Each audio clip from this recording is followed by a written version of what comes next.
Hey, I'm J.R. Lay. Welcome back to another episode of the Level Up Business Podcast. Entrepreneurship. It is on the rise here in the United States. In fact, there were 430,000 new business applications per month in 2024, which is actually 50% more than 2019. And while a lot of B2B entrepreneurs, they listen to this show, they watch this show, I know there are many who are also watching and listening that are thinking about becoming an entrepreneur. But to do so means that they have to leave the corporate nest, they have to spread their wings, they have to go out and fly on their own. I get it. That can feel scary. That can feel intimidating. But the good news is that there is a way forward, which we will talk about today and learn from someone who has done just that. But first, I'd like to invite you to get a copy of my best-selling book, Banking on Change. It is the leader's guide to unlocking and achieving exponential growth in the age of AI. Text me 832-240-1922, and I will send you a copy so that you can level up your mind, so that you can level up your business and your life. Now, joining me for today's conversation is someone who has left the corporate nest. They spread their wings. They went out and flew on their own. They're flying on their own. Lori Pine, she is an executive leadership consultant and coach. She did spend decades climbing the corporate ladder at companies like Anheuser-Busch, the Coca-Cola company, Campbell Soup, and then she decided to step out of the corporate nest. And she is flying herself as an entrepreneur. Welcome to the show, Lori. It is good to share time with you today. So glad to be here, JR. Thank you so much for having me. Let's talk about stepping out of the nest, because once again, it's something I talk to a lot of people, and I hear it, and they tell me their stories. I think of one individual right now. I know they want to go out, they want to fly on their own, but this individual shared with me, I want to do it, but I'm scared. Why did you leave the corporate nest? Because sometimes the why can be bigger than any how. Yeah, so I would like to tell you that I just left and I was brave and I made this big decision. But the truth is, JR, I got knocked out of the corporate nest. Life gave me some circumstances that I just could not ignore. And so after, these decades of climbing a corporate ladder and being a mom, and for 7 years being a single mom, life would get lifey, and my youngest son was really struggling during the pandemic.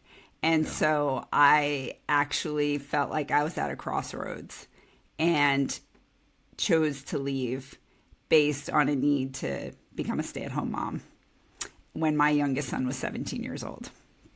So take us back, because you did. You think you got knocked out. And it's all a matter of perspective. Yeah. You chose to step out, though. I did. It was a bold step. What was the biggest fear, or maybe the biggest belief at the time when you made that decision, that bold step to step out of the nest, to become that stay-at-home mom for your son who was 17 at the time? I think the biggest fear was that I might be making a mistake, that I wouldn't know what to do next, that there might not be another chapter. I don't think I'm the only one guilty of this. I think there are many of us that are guilty of black and white thinking, all or nothing thinking. Right? And that if I wasn't doing all of my corporate VP managing $1 billion business life, then I was nothing. And so it was really a matter of balancing that mindset and really adjusting to that. So once I could get my arms around that, and that there could be a reinvention and another chapter, and it could look very different than what it's looked like before, that's when things started to get exciting. I like that idea of the reinvention. Mm-hmm. And maybe there was even an even deeper emotional and an identity shift that was happening below the surface to see yourself from a different perspective of what could be. It's the antithesis of the black and white thinking. It allowed yourself to dream into what could be.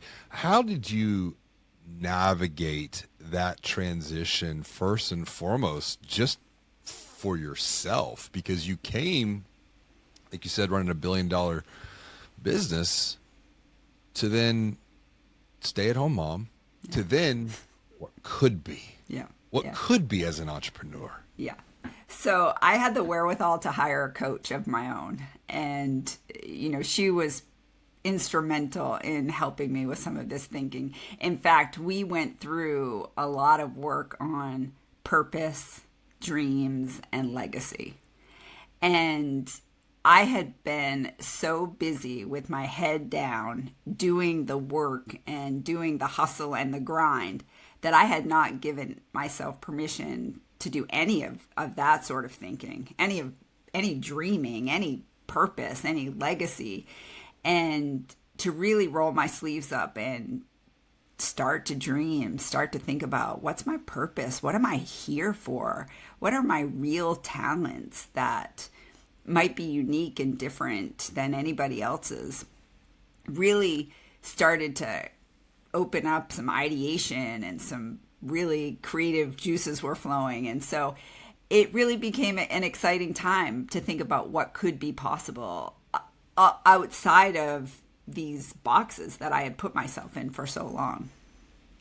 I think that's an important point to pause and come back to. You had the wherewithal to hire a coach. I did.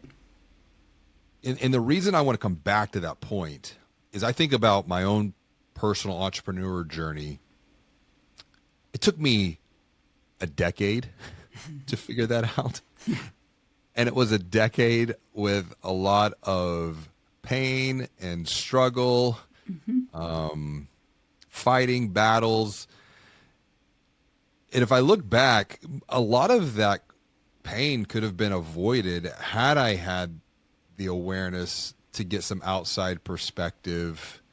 And when you think about your own journey of getting that perspective and doing some of that inner work, the purpose, the clarifying, where did you see the biggest identity shift in yourself? And what did you have to let go of to unlock this new level of growth for you, and really write a new chapter? Yeah. So I had to let go of the idea that my worth was tied to my productivity, and that I was the equation of my title and my paycheck. And I think I was really handcuffed, if you will, by those two elements, title and paycheck. And they were really limiting me. They were limiting me by keeping me stuck, that I couldn't be anything without them. Like, if I wasn't a vice president, then what was I? If I didn't have, this big 6-figure paycheck and this bonus and these 401k and company car, like all these things, stock options, well, then what was I? And stepping out of that and starting to imagine what could be possible in terms of wealth. So not just money, but contribution and service and health and time freedom and geographic freedom. What would that start to build in terms of a life for me? Well, that all started to get really exciting, as opposed to, well, I have to show up in a certain way and I have to wear certain clothes and I have to be here and I have to be there and I have to get on a plane every week. And so that freedom to start thinking about life differently got really interesting. It's something I had not done in 25 years. Let's dive deeper here, because it's something that you hadn't done in 25 years, and you had to let go of an old identity and an old belief system to then create the new. Almost you had to die to the old to allow space for the new. your identity was tied to productivity, it sounds like. Where do you think that seed, that root was planted? Because I even think about myself and my own entrepreneurial journey. I've had to let go of old identities and old beliefs that served me to a point, but then they became an anchor and a weight. And it took work to let go of that myself. But once I started to dream again I could feel the energy shift in myself. I mean, that's the whole reason we're having this conversation on this podcast, for that matter, is I had an identity even as an entrepreneur to an old business model, right, and letting go of that. And I mean, why do we attach identity to what we do? Well, I think that, at least for me, that it was where I was getting my validation. And I was addicted to the validation. That became a measurement of worth for me. Yeah. And I really recognized this in a very unique way one day.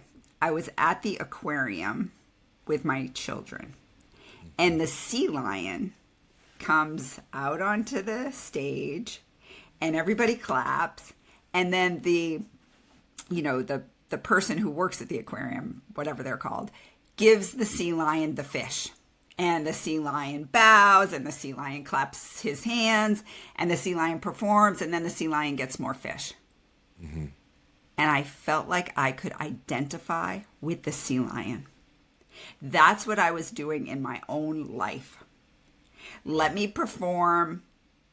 Let me bow. Let me bend over backwards to make everybody happy. And then you'll clap. And then I will be okay. Then you'll give me fish, and then I'm going to do it all over again. And that was my life for decades. That was my life growing up in my family of origin. That was my life growing up, through college, that on and on and on. And so I was able to recognize that in a way through this experience with this coach and connect those dots that said, I don't need to be the sea lion anymore. I can learn how to validate myself. I'm grown up now.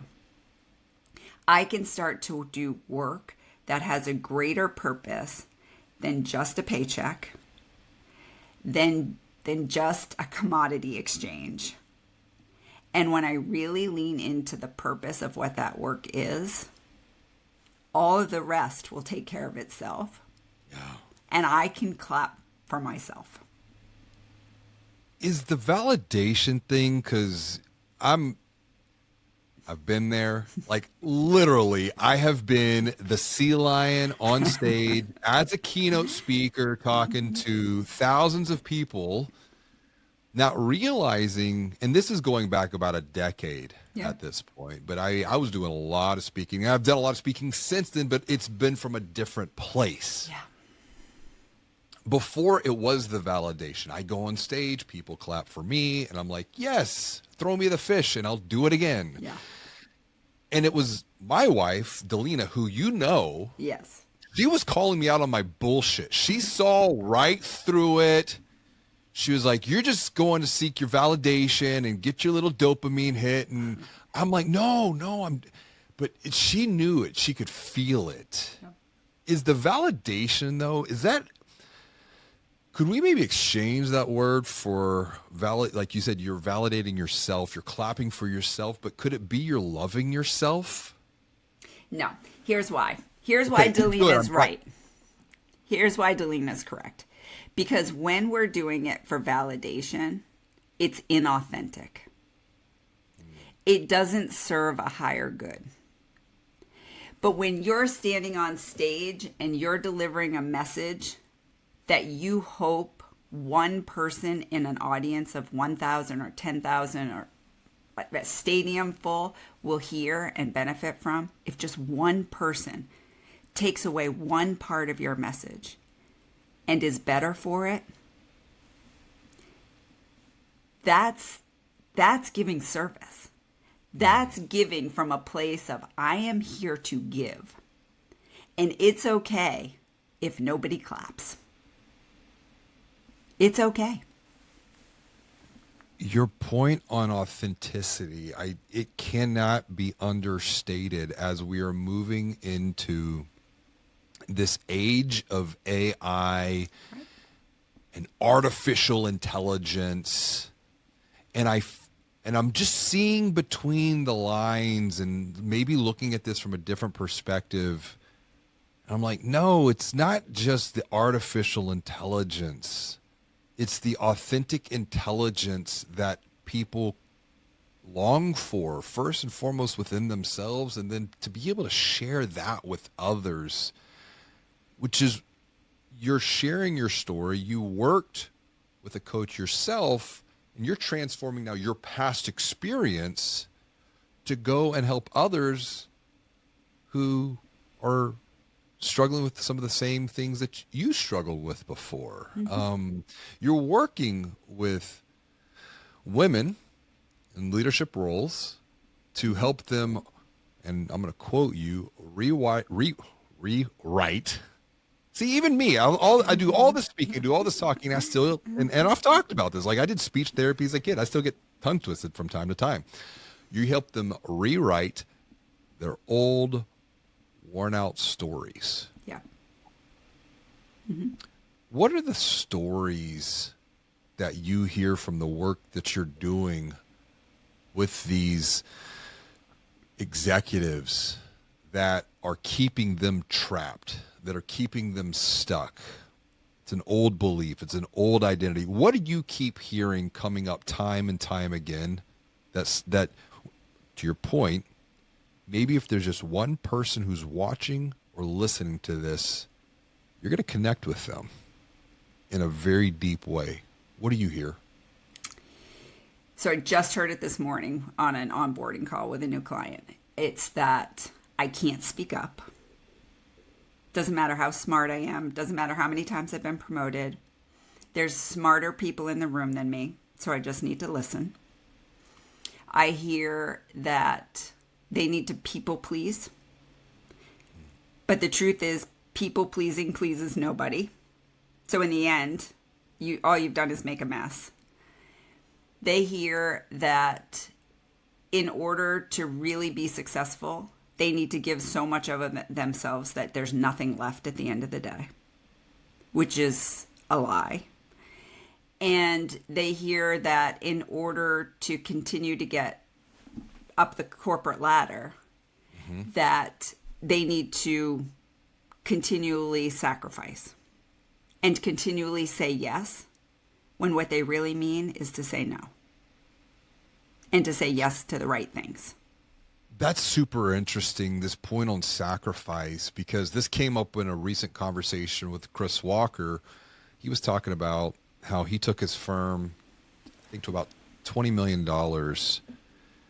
but he felt empty. He felt basically what's on your website. On your website, it says, when you've checked all the boxes, but life still feels empty, it's time to reclaim your joy. And this is exactly what Chris Walker and I were talking about. And he had a belief that he had to suffer to achieve success. Why do you think that belief pops up? Where does that idea of suffering must come before success? We are taught that. Our grandparents teach us that. Hollywood teaches that. If you watch any of the Yellowstone, episodes, it is hard work will get you success. Sacrifice will get you success. The grit, is that a lie? The blood. Listen, it is to a degree, because if you can't figure out a way to actually care for yourself, to put your own oxygen mask on, there's going to be nothing left to give. And so joy, as I've defined it by taking the Greek root definition and the Latin root definition and fusing it together, is really a holistic and profound sense of well-being that will transcend momentary happiness.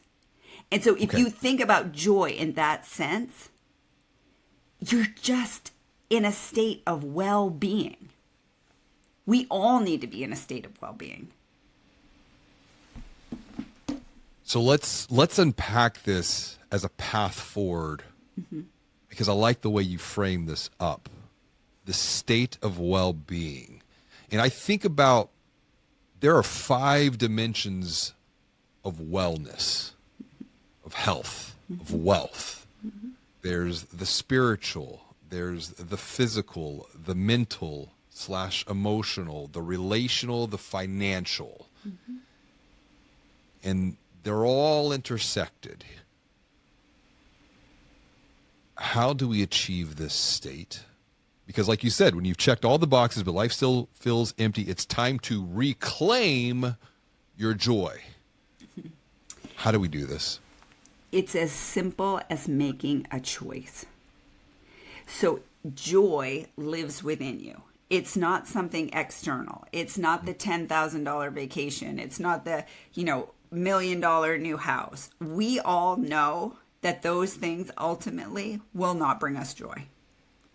But joy can live within you as you get to that state of well-being. So you can choose at any time to claim it, at any moment. So if in your state of well-being, it's spirituality you need right now, right, you can connect to your higher power. If it's an emotional well-being you need, you can grab your journal and start journaling. If it's physical well-being, you can step outside and go for a walk, go to the gym, but you have to be willing to choose it.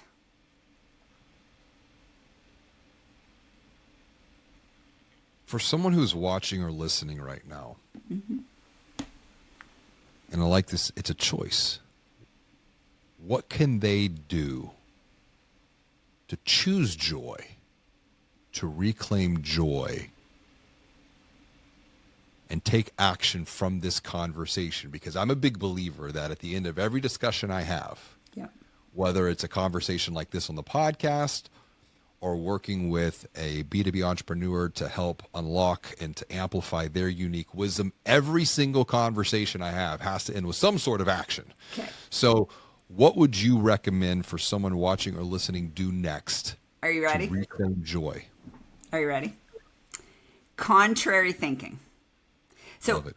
It's in our thinking that's the problem. I'm too busy. I need to get this proposal out. I need to get with this client. I've got to sit at my desk. So if you are wondering how to choose joy and you're sitting at your desk and what you really need is to step outside for 10 minutes so you can clear your head, catch your breath, get some fresh air, do the opposite of what you're so inclined to do, which would be to stay sitting at your desk and write the proposal. Do the opposite. Get up from your desk, walk outside, get some fresh air, clear your head, get a fresh perspective, and then goes back and sit down at your desk. When it comes to maybe something in your personal life, your first inclination is to make some sarcastic comment back to your spouse.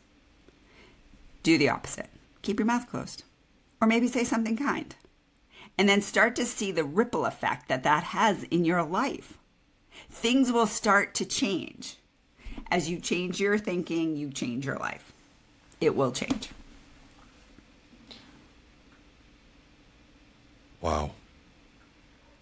Lori, I'm so grateful for sharing time with you to unlock your unique wisdom and share this and amplify this out to help others level up. If someone is watching or listening and they want to connect with you and continue the conversation, what's the best way for them to reach out and say hello? They can find me on LinkedIn, Lori Pine. They can find me on my website, loripine.com, and I would love to say hello. Connect with Lori, please. If you've checked all the boxes as an entrepreneur and life still feels empty, listen to her, take some action. You can do this. It's time to reclaim your joy today. Lori, thank you so much for joining me for another episode of the Level Up Business Podcast. Thank you so much, JR. As Lori said, you can make a change right now at this moment. And I also want to help you as well. Send me a text, 832-240-1922. And I will send you a copy of Banking on Change so that you can level up your mind and then as a result, level up your business and your life as a B2B entrepreneur.